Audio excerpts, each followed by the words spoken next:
Nay, papasok na ako. Eto nak, baon nyo 50. Mag-aral ka mabuti. Mag-ingat ka na dyan sa pag-aalis nyo.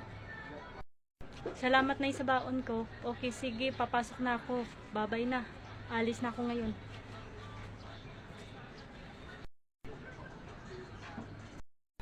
Nay, aalis na ako. May trabaho na ako ngayon. Babay na. Babay, Mary. Ingat ka dyan palagi sa trabaho nyo.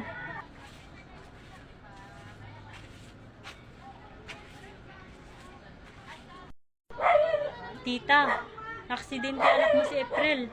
Nasugod na kayo sa ospital. Tara na, sugod na tayo sa ospital. Kawawa naman anak ko si April.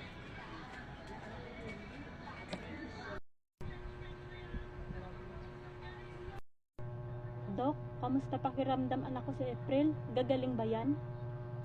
Okay lang anak mo si April. Gagaling lang yan. Dahil nakita ng barangay, pagtawid ng kalsada yung anak mo si April, nasagasaan siya. Huwag ka mag-alala ma'am, gagaling lang yan. Kawawa naman anak ko si April. Sana magpagaling ka.